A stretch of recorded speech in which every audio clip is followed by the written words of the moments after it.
오늘 방이 없었다라는 제목으로 말씀 함께 나누겠습니다. 어느덧 2020년도 이제 얼마 남지 않았습니다. 매년 찾아오는 12월이지만 12월만 되면 참 아쉬움이 많이 남는 것 같습니다. 특히 올해는 더 그런 것 같습니다. 코로나로 인해 우리 성도님들과 많은 시간을 함께하지 못했고 또 그런 아쉬움들이 많이 남기 때문이 아닌가 생각을 합니다. 그리고 12월에 또 예수님이 우리를 위해서 이 땅에 오시는 그날을 기념하여서 우리가 항상 여러 행사를 통해서 그 은혜를 함께 나누고 교제를 했는데, 올해는 우리 성도님들과 그 은혜를 대면하여서 함께 기쁨을 나누지 못함이 참 아쉬움으로 남습니다. 어떻게 보면 매년 당연하게 여겼던, 그래서 한편으로는 익숙함 때문에 이러한 시간이 얼마나 귀한지 깨닫지 못하고 감사하지 못했던 것 같은데, 이렇게 모든 것이 비대면으로 되니 그때가 얼마나 큰 은혜였는지 다시 깨닫게 되는 것 같습니다. 그래도 저와 우리 성도님들이 주어진 환경 안에서 마음을 다하여 또 감사하고 기뻐하며 주님만을 높여드리는 그러한 복된 성탄이 되기를 바랍니다. 지난 9월에 하나님께서 저희 가정에 소중한 생명을 주셔서 둘째가 태어났습니다. 10개월간 이제 저와 아내는 아이가 건강하게 태어나기를 기도했는데, 보통 산모들이 그렇듯이 출산일이 가까워지면 어떻습니까? 감사하기도 하지만 가까워올수록 뭔가 모를 부담이 느껴지죠. 점점 몸은 이제 무거워지고 또 입도 또 이제 하게 되고, 또 그러면서 이제 첫째 때 낳았던 그런 출산의 고통이 이제 다시 스물스물 올라옵니다. 그러다 보니까 마음 가운데 걱정도 되고 두렵기도 합니다. 그리고 출산 예정일에 맞춰서 이 아이가 잘 나올지, 아이가 건강하게 태어날지, 여기에 대한 걱정도 이제 출산일이 다가올수록 이제 모든 부모가 하는 걱정인 것 같습니다. 더욱이 저는 첫째 때에 그 분만실에 같이 이제 들어갔었습니다. 그래서 이제 산모가 얼마나 고통 가운데 이제 그 출산을 하는지를 직접 보았는데요. 그것을 보면서 둘째는 이제 없다, 이러한 각오를 가지고 제가 나왔는데 둘째를 가진 거죠. 둘째를 가지고 나니까 저도 이제 그때에 그러한 생각들이 막 떠오르는 겁니다. 그래서 정말 첫째 때와는 달리 이 둘째는 빨리 나왔으면 좋겠다, 그리고 건강하게 나왔으면 좋겠다, 그런 마음으로 참 기도를 했던 것 같습니다. 그런데 저는 이렇게 출산일이 가까워오면서 이 엄마, 이 산모를 보면서 참 대단하다고 느낀 게 뭐냐면, 자기의 몸을 돌보고 컨디션 관리하는 것도 벅찰 것인데 언제가 될지 모르지만 병원으로 항상 갈 수 있도록 출산 가방을 미리 싸놓는 겁니다. 그래서 지금 가야 된다 이러면 다른 거 생각 없이 그 가방만 들고 가는 거죠. 그리고 첫째는 또 어떻게 돌봐야 할지, 여기에 대해서 계속 고민을 하는 거예요. 본인의 컨디션과 본인의 마음을 준비하는 것도 벅찰 것인데, 이러한 것을 보면서 출산은 그냥 낳는다고 끝나는 것이 아니라 주위에 신경 쓸 게 참 많구나, 그러면서 엄마는 위대하다라는 생각이 들었습니다.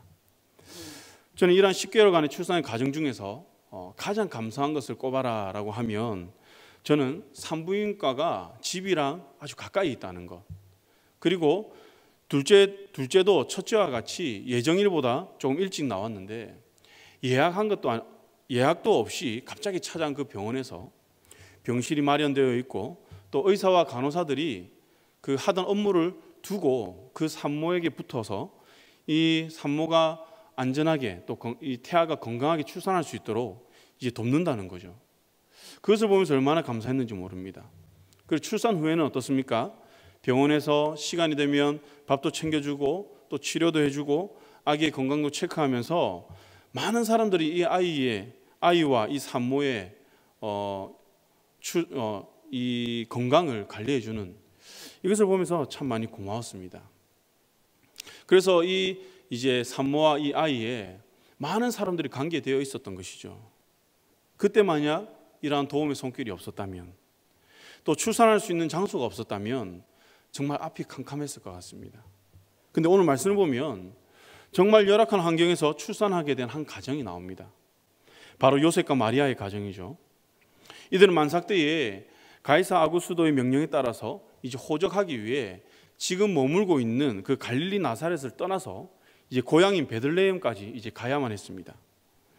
이렇게 말하면 요셉과 만삭인 이 마리아가 힘들기는 했지만 그 가는 길이 그렇게까지 힘들까, 그렇게까지 고난의 길일까라고 생각할 수도 있는데, 갈릴리 나사렛은 이스라엘 북부에 있습니다. 그리고 베들레헴은 이스라엘 남부에 위치해 있습니다. 이 두 지역을 직선거리로 하면 120km 정도 된다고 합니다. 그런데 이 직선거리 중간에 무엇이냐면 사마리아 지역이 있습니다. 그러면 이들은 이제 유대인으로서 그 유대인들의 그 전통에 따라 이 사마리아를 통과하지는 않겠죠. 그럼 그 지역을 이제 피해서 돌아가는데, 이렇게 돌아갔을 때 이 부부의 이동 거리는 아마 150에서 180km 정도 되었을 것이다 라고 추정을 합니다. 그런데 중요한 것은 이게 다가 아니라는 거죠.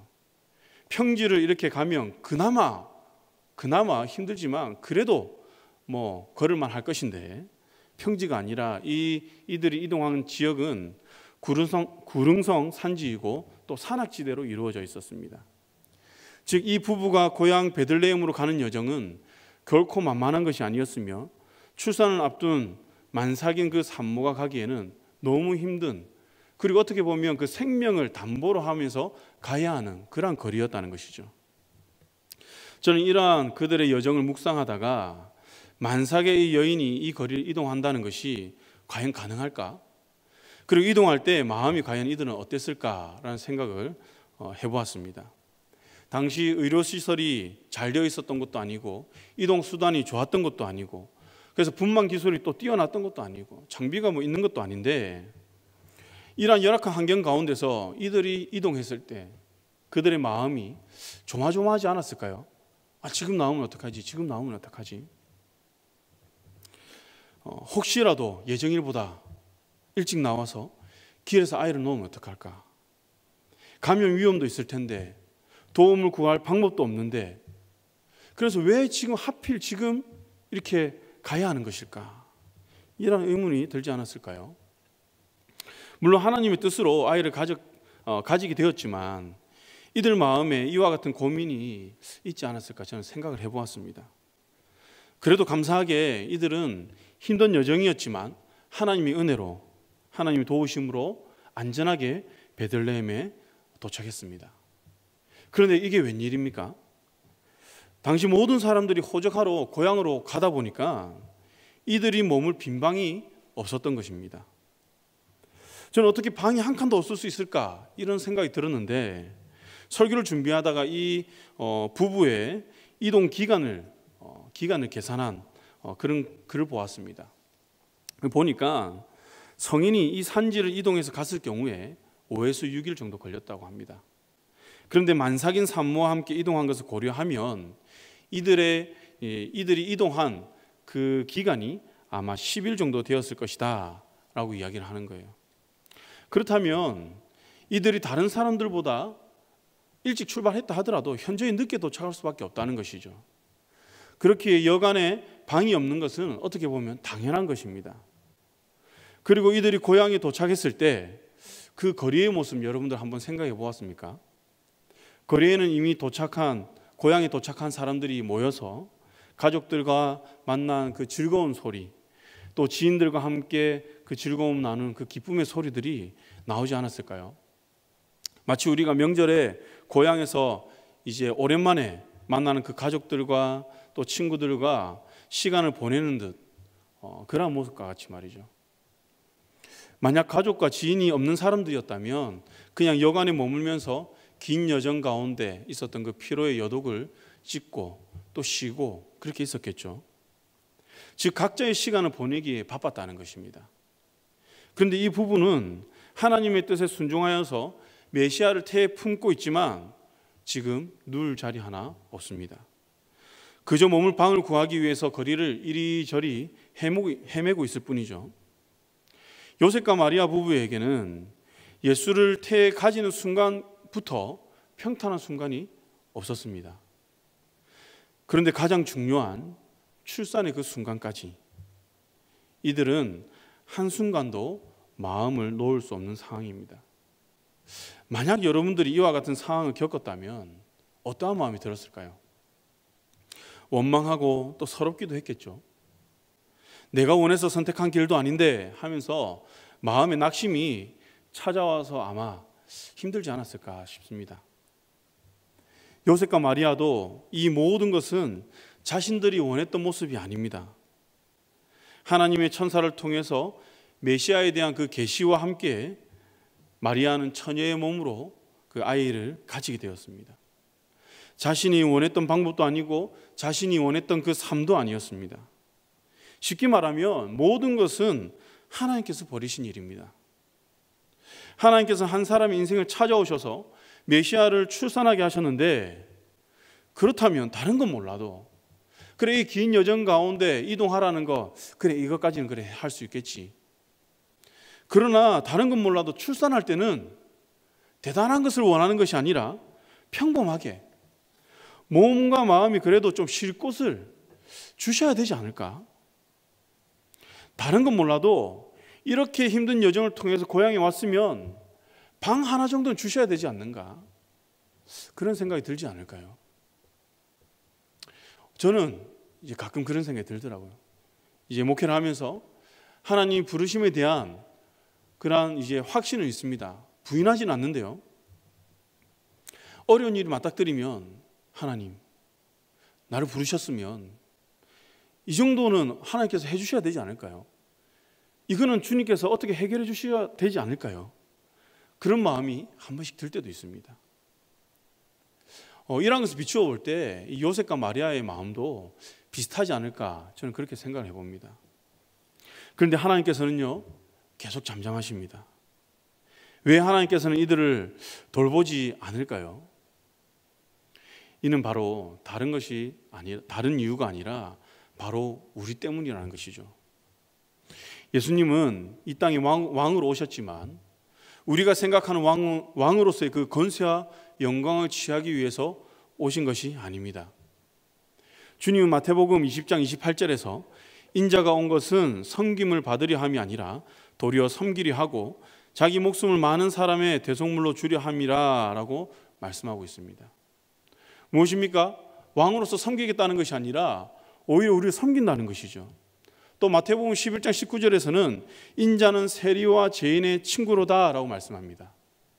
어떤 특정 이제 지도층에 속해 있는 것이 아니라 그 사회에서 낮고 낮은 그들을 보살피기 위해서, 그들을 위해서 오셨다는 것이죠. 그렇기에 주님 왕궁은커녕 마구간의 여물통 위에서 태어나게 하나님께서는 허락하셨다는 것입니다. 그리고 이를 통해서 하나님은 앞으로 이 메시아가, 이 예수 그리스도가 어떤 사역을 할 것인지 우리에게 암시하여 보여주고자 했던 것이죠. 그런데 저는 이 방이 없는 상황에 놓인 이 요셉과 마리아의 부부도 중요하지만 메시아의 탄생을 맞이하는 이 사람들의 모습에 조금 더 주목을 해보았으면 합니다. 당시 종교 지도자들뿐만 아니라 많은 유대교 사람들은 메시아의 대망을 꿈꾸고 살았습니다. 이들은 구약 성경에서 말하는 메시아의 예언에 대해서도 익히 잘 알고 있었습니다. 몇 구절을 살펴보면 미가서 5장 2에서 3절 말씀 보면 베들레헴 에브라다야 너는 유다 족속 중에 작을지라도 이스라엘을 다스릴 자가 내게로 나올 것이라. 여인이 해산하기까지 그들을 붙여두시겠고. 이사야서 7장 14절에는 이렇게 말합니다. 보라 처녀가 잉태하여 아들을 낳을 것이요 그 이름을 임마누엘이라 하리라. 민수기 24장 17절에서는 이렇게 말합니다. 한 별이 야곱에게서 나오며 한 규가 이스라엘에게서 일어나서. 이렇게 하면서 구약 성경의 곳곳에는요 메시아를 향한 그 예언이 다 기록이 되어 있습니다. 그런데 참 아이러니한 것은 그들이 그토록 기다리던 이 메시아가 바로 곁에 있는데도 불구하고 그들은 인식하지 못한다는 것이죠.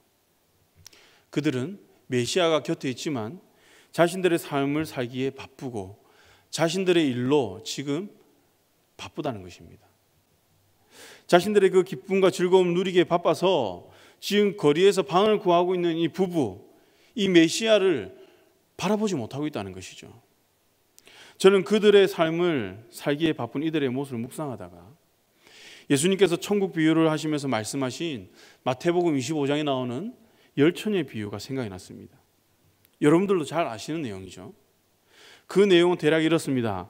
신랑을 맞으러 이 열처녀가 이제 나갔습니다. 그 중에 5처녀는 미련한 처녀고 5처녀는 슬기 있는 처녀라고 말하고 있습니다. 그러나 미련한 자들은 등은 가지고 있지만 기름을 가지고 있지 않습니다. 반면에 슬기 있는 이 처녀들은 그릇에 기름을 담아서 등과 함께 가져 나갔다고 합니다. 그런데 이들에겐 공통적인 요소가 있었는데 무엇이냐면 신랑을 기다리고 있었다는 거죠. 그런데 이 신랑이 어떻습니까? 더디 오는 겁니다. 언제 오나 기다리고 있는데 계속 안 오는 거예요. 그러다가 이 열처녀들이 전부 다 졸았습니다. 그러던 어느 밤에 소리가 나서 이 처녀들이 신랑 맞으러 나가고자 등을 준비하는데 미련한 자들의 그 등은 어떻습니까? 기름이 없어서 이미 다 불이 꺼졌습니다. 그래서 이들은 슬기 있는 자들에게 기름을 꽂고자 합니다. 그러니까 슬기 있는 자들이 무엇이라 하냐면 함께 쓰기에 부족하니까 차라리 가서 지금 빨리 사와라 이렇게 이야기를 하는 거예요. 그래서 이 미련한 이 처녀들은 기름 사러 이제 떠났습니다. 그런데 이게 웬일입니까? 그들이 떠난 사이에 신랑이 찾아온 것이죠. 그리고 혼인잔치에는 기름이 준비되어 있던 이 슬기 있는 처녀들만 들어갔고 그 잔치의 문은 닫혀버렸습니다. 여러분, 당시 유대인들은 조상대대로 메시아를 기다리고 있었습니다. 그래서 처음에는 등불을 밝혀서 항상 메시아가 오실 때를 예의주시하고 깨어 있었습니다. 그러다가 메시아가 더디 오자 그들의 후손은 막연히 메시아를 기다리고 있었지만 지금은 아닐 거야. 왕으로 오시기 때문에 우리가 사는 이곳에 오시지 않을 거야. 전혀 다른 모습으로 태어나실 거야. 특별한 모습으로 오실 거야. 이렇게 생각하면서 메시아에 대한 그 계시를 바로 알고자 하지도 않았고 자신들이 원한 그 메시아의 모습을 그 후손들은 그려가기 시작했습니다. 그러다 보니 어떻게 됩니까? 이들은 신앙의 예리함이 무뎌져서 마치 잠자는 자와 같이 되었다는 것이죠. 그런데 지금 생각지도 못한 때에 메시아가 오셨습니다. 이들의 신랑 맞을 등불은 이미 꺼져버리므로 메시아를 알아볼 수가 없었습니다. 지금 밖에서 누가 문을 두드리는지 도무지 관심이 없는 것입니다. 저는 여기에서 요한계시록 3장 20절 말씀이 떠올랐는데요. 내가 문 밖에 서서 두드리노니 누구든지 내 음성을 듣고 문을 열면 내가 그에게로 들어가 그와 더불어 먹고 그는 나와 더불어 먹으리라 라는 이 말씀입니다. 그러면서 주님이 계시지 않고 주님이 나를 봐주시지 않는 것이 아니라 내가 문을 두드리는 그 소리를 듣지 못하고 반응하지 않아서 또는 문을 두드리는 소리에 나가보니 내가 원하는 또 내가 기대하는 그러한 모습의 메시아가 아니라서 다시 문을 닫아버리는 그런 나의 모습은 아닌가 한번 생각을 해보았습니다. 사랑하는 성도 여러분, 우리는 이 말씀 앞에서 우리의 모습을 한번 돌아보았으면 합니다. 우리는 예수님의 탄생을 축하하고 감사한다고 하지만 정작 우리는 내가 즐기고 내 삶에 더 많은 시간을 투자함으로 주님께서 지금 우리에게 찾아오셔서 머물방을 구하시는데 그 소리를 듣지 못하고 내가 원하는 모습이 아니라서 무시해버림으로써 주님을 위한 그 방은 없는 것이 아닌가. 우리는 삶 가운데 나의 일로 너무 바쁘게 살아갑니다. 그리고 내 것으로 가득 채워놓고 살아갑니다. 그렇게 주님을 위한 방을 준비하지 못하고 관심도 가지지 않을 때가 너무나도 많이 있습니다. 그래서 성탄절이지만 그리스도에게 관심을 표하지 않는 그러한 사람들이 많이 있는 것을 볼 수 있습니다. 제가 어느 책을 읽다가 이러한 문구를 보았습니다. 세상은 아기 예수님을 간절하게 기다리지 않았습니다. 가만히 생각해 보니 이 말이 맞는 겁니다. 우리 교회는 이 다니엘 청년부에서 12월 24일 저녁이 되면 강병역이나 북단 사거리에서 다크이노라는 것을 합니다. 많은 사람들이 다크이노가 무슨 뜻이냐 물어보는데요. 저도 처음에 왔을 땐 궁금해가지고 물어봤는데 이 뜻이 무엇이냐? 바로 다니엘 크리스마스 이브 노방 전도의 줄임말이라고 합니다.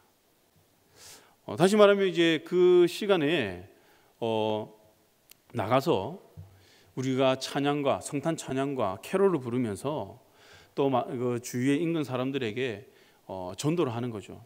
차를 나눠주고 전도지를 주면서 예수 그리스도가 나심을 전합니다. 그때 보면 가족들끼리 또 친구들끼리 연인들끼리 행복한 시간과 즐거운 시간을 보내고자 이 거리에 많이 나와 있습니다. 좀 이날은 특별하게 보내야겠다 그런 마음에 사람들이 막 나오는 거죠. 그리고 그들에게 차를 주고 또 전도지를 주면 그들을 대부분 받습니다. 아마 그때는 마음이 좀 너그러워지는 것 같아요. 성탄절이 되면.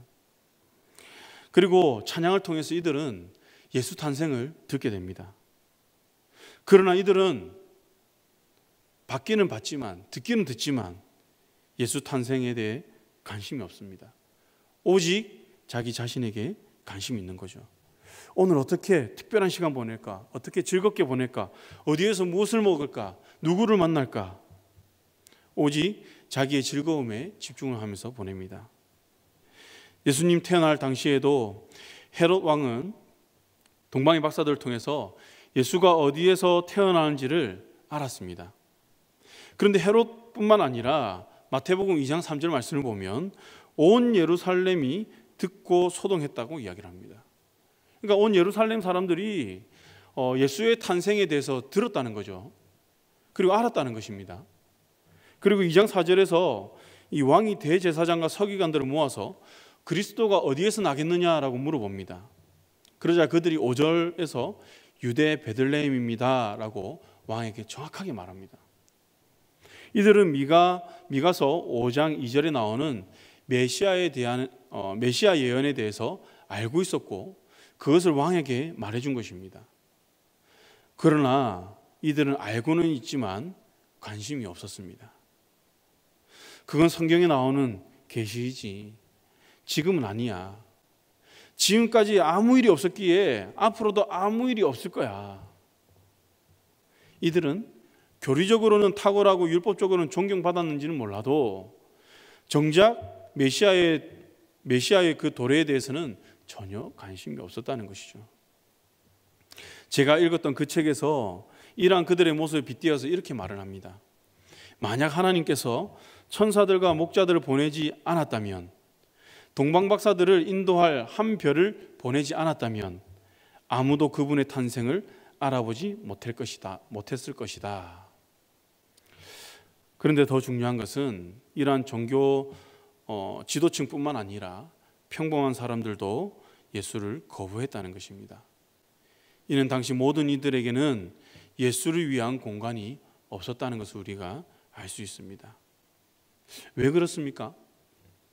왜 이들은 성탄절에 예수가 탄생하시는 그날에 역사적인 그 순간에 예수를 영접하지 않았을까요?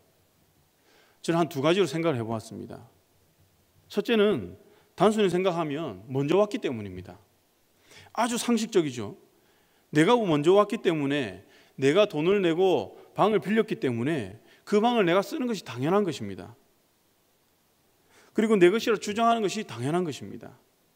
그렇게 늦게 온 사람에게 내가 선심을 써서 양보할 수도 있지만 굳이 양보해야 할 책임도 없는 것입니다. 이런 것을 보면 지금 이 시대도 그런 것 같습니다. 내 것이기에 내가 먼저이기 때문에 그리고 그것이 상식적인 것이고 우리 사회가 정한 규범이기에 당연하다는 생각을 하고 살아가는 거죠. 그래서 말씀이 내가 생각하는 그 기준과 가치에 조금 부딪히면 우리는 내가 변하려고 하는 것이 아니라 말씀에 대한 반감과 예수에 대한 반감이 먼저 생깁니다. 그리고 둘째로 한번 생각해 보면 두 번째는 이들이 가난하기 때문이라는 거죠. 볼품 못 썼기 때문에 사람들이 봤을 때 혹하지 않기 때문에 만약 이 요셉과 마리아가 돈이 많았다면 어땠을까요? 이들이 지위가 높았다면 어땠을까요? 여관 주인이 그냥 가만히 있었을까요? 아마 그 여관에 있는 모든 사람들도 환영하지 않았을까 생각합니다. 메시아는 왕으로 오신다고 했는데 정말 우리가 생각하는 그 왕으로 오셨다면 여관 주인은 자신의 방을 내어줬겠죠. 아니, 그보다 더한 것을 드렸겠죠. 마치 예수님께서 고난받으시기 위해서 예루살렘에 올라가실 때 호산나 다윗의 자손이여 라고 많은 사람들이 외쳤던 것 같이 아마 이때도 그 사람들이 이분이 메시아인 것을 알았다면, 또 요셉과 마리아가 사람들 눈에 봤을 때 특별한 것이 보였다면 아마 이렇게 환대했을 것입니다. 왜 그렇습니까? 나보다 높으시고 나보다 뛰어나시고 내가 이분을 모심으로 혹시라도 나의 문제를 해결해 줄까 하여 흔쾌히 내가 가지고 있는 방의 일부를 내어드리면서 선심을 쓰듯이 내어줄 거라는 거죠. 그러나 중요한 것은요, 지금 이들은 가난했다는 겁니다. 사람들에게 환대받을 만한 그 어떠한 것도 없었습니다. 사랑하는 성도 여러분, 우리가 예수를 맞이하는 모습은 어떻습니까? 제임스 헤스팅은 이런 말을 합니다. 영혼의 모든 공간은 인간의 관심사들로 채워져 있어서 그리스도를 위한 공간이 거의 없습니다. 또한 그리스도 안에 흥미로운 것이 별로 없습니다. 있다고 해도 그리스도를 위한 시간이 별로 없습니다. 이는 우리의 시간이 다른 일을 하는 데 필요하기 때문이고 우리의 관심이 다른 일에 끌리기 때문이며 우리의 삶이 소유물과 즐거움으로 가득 채워져 있기 때문입니다. 이상해 보이겠지만 마국간 외에는 구원자를 위한 빈방이 없습니다. 저는 이 글을 읽고 많은 생각을 했습니다. 나는 지금 예수를 내가 믿는 이 예수 그리스도를 어디에 모시고 있는가? 주님의 일을 한다고 하면서 실제로는 예수와 상관없는 그런 일을 하고 있는 것은 아닌가? 주의 일을 한다고 하면서 내가 원하는 일을 하고 있는 것은 아닌가? 내가 원하는 일을 하느라 주님께서 지금 나의 마음을 두드리는 그 소리에 내가 듣지 못하는 것은 아닌가? 그렇다면 나는 이 여관의 주인과 다를 것이 무엇이 있는가? 또는 여관 안에서 그 부부를 바라보았던 그 사람들과 내가 다른 것이 무엇이 있는가? 나 역시 주님을 마국간에 두는 삶을 살고 있는 것은 아닌지 돌아보게 되었습니다. 여기서 명확한 것은요, 예수님께서 내 마음의 문을 열고 들어오셔서 내 삶의 주인이 되지 않으신다면, 내 삶의 통치자가 되지 않는다면 마리아가 마국간에서 아이를 낳는 동안 여관 안에서 즐겁게 시간을 보내는 이들, 가족들과 친구들과 시간을 보내는 이들, 또는 편안하게 휴식을 취하고 또 자는 이들과 다를 것이 없다는 것입니다. 이제 말씀 맺겠습니다. 사랑하는 강연의 성도 여러분, 예수 그리스도에게 내어드릴 빈방이 있습니까? 우리 마음의 문을 열어서 주님을 모셔드려야 합니다. 그리고 그 문은 나중에 여는 것이 아니라 바로 지금 열어야 합니다. 고린도후서 6장 2절에 이렇게 말씀합니다. 보라, 지금은 은혜 받을 만한 때요, 보라, 지금은 구원의 날이로다. 바로 지금이 그때라는 거죠. 바로 지금이 우리 마음을 열고 주님을 내 삶의 주인으로 모셔드리는, 나의 인생의 통치자로 모셔드리는 그 순간이라는 것입니다. 그렇게 받아들이면요, 주님께서는 다시 그 구원의 은혜를 우리 안에서 새롭게 하실 것입니다. 그리고 우리가 명심할 것은 주님을 위한 빈방을 준비한다면 그때부터는 세상은 나를 위하여 방을 준비하지 않는다는 것입니다. 요셉과 마리아를 보시기 바랍니다. 이들은 메시아를 품음으로 자신들의 삶을 포기하였습니다. 누구를 위해서입니까? 누구를 위해서 이러한 고난을 받습니까? 바로 예수 그리스도 때문이죠. 하나님의 뜻을 이루기 위해서입니다. 그렇다 보니 예수를 배척하는 것이 예수를 품고 사는 사람을 배척하는 모습으로 나타난다는 것입니다. 우리가 예수를 품고 산다면 세상은 우리를 기뻐하지 않을 것입니다. 예수를 받아들인다면 세상은 우리를 조롱하고 무시할 것입니다. 그리고 우리에게 등을 돌릴 수도 있습니다. 우리와의 관계를 끊고자 할 것입니다. 또 우리를 어떠한 모습으로든지 핍박할 것입니다. 이에 대해서 주님은 요한복음 15장 19절에서 이렇게 말합니다. 너희가 세상에 속하였으면 세상이 자기의 것을 사랑할 것이나 너희는 세상에 속한 자가 아니요 도리어 내가 너희를 세상에서 택하였기 때문에 세상이 너를 미워하느니라. 이 말씀을 보면 우리가 예수를 따르고자 결단을 하면요, 풍성하고 좋은 축복만 누리는 것이 아니라 세상이 우리를 미워한다는 이러한 말씀을 우리가 볼 수 있는 거죠. 여러분, 이처럼 세상의 미움을 받는 것이 예수 믿는 사람의 삶의 모습입니다. 그런데도 나의 방을, 여러분들의 방을 포기하고 주님께 이것을 내어드리시겠습니까? 그럼에도 방을 내어주는 이들에게 주님은 자신을 위해 방을 내어주던 이들에게 세상에서는 환난을 겪지만 내가, 예수님 당신이 세상을 이기었기 때문에 담대하라고 말씀합니다. 그리고 요한복음 14장 1절에서 2절 말씀을 통해서 너희는 마음에 근심하지 말라. 하나님을 믿으니 또 나를 믿으라. 내 아버지 집에 거할 곳이 많도다라고 하시면서 세상은 너희의 방을 주지 않겠지만 대신 내가 너희를 위해서 방을 준비해 놓겠다라고 약속을 하는 겁니다.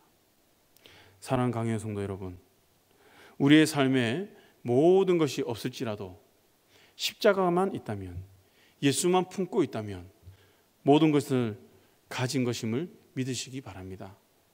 신앙생활을 하기에 조금 힘든 시대이기는 하지만 제가 말씀을 준비하면서 깨닫게 된 것은 환경이 나를 힘들게 해서 흔들리고 무너지는 것이 아니라 내 안에 주님을 위한 빈방이 없이 나를 위해서 방을 다 채워져 있기 때문에, 그렇기 때문에 내 신앙이 흔들리고 무너지는 것이 아닌가, 그렇게 생각을 해보았습니다.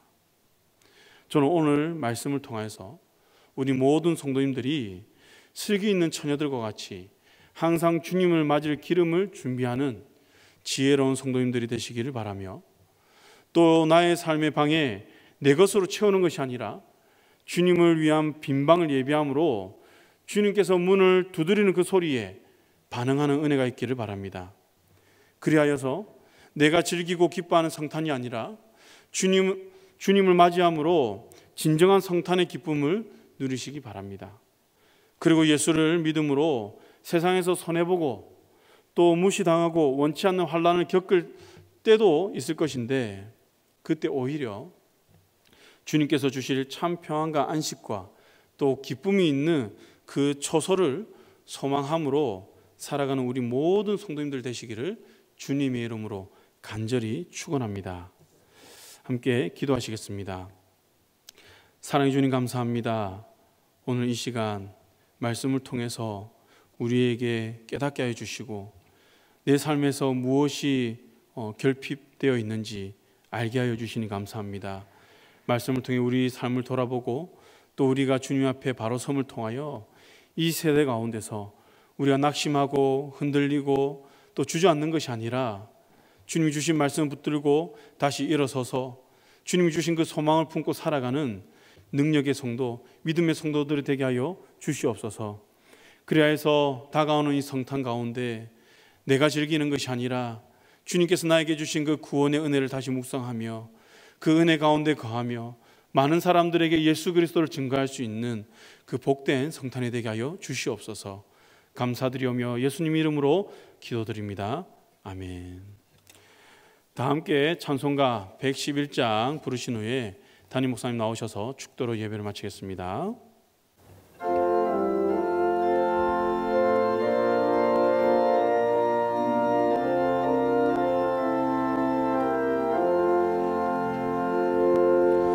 귀중한 보배 합은 주 앞에 드리고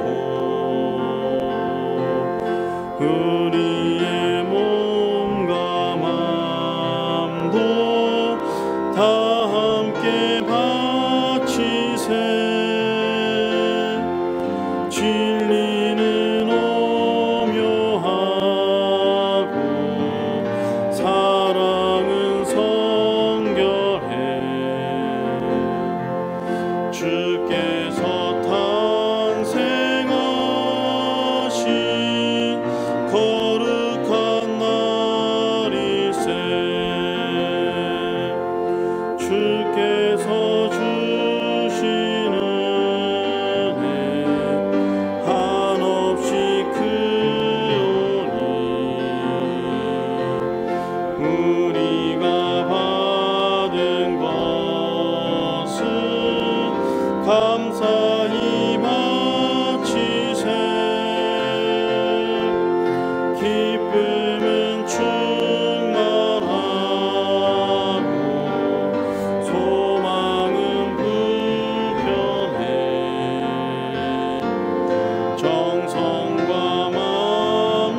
이제는 나를 사랑하셔서 십자가에 달려 죽으시고 부활하신 우리 주 예수 그리스도의 은혜와 언제나 나를 사랑으로 안으시고 품어주시는 하나님 아버지의 지극하시고 놀라우신 사랑과 날마다 나와 함께 하시며 우리를 하나 되게 하시는 우리 성령 하나님의 위로하시고 인도교통 충만하심이 이 땅에는 우리가 평안히 머물 곳 없지만 우리 주님은 언제나 가장 안전하고 평안한 피난처로 인도하시기에 우리도 주님을 위해서 내 안에 주님을 위한 방을 준비하기를 소망하는 우리 수요 예배를 드린 모든 믿음의 성도들 머리 위에와 이들의 가정과 일터와 자녀들과 모든 산업들과 우리 한국교회와 민족과 열방 위에 영원토록 함께 하시기를 간절히 축원하옵나이다. 아멘.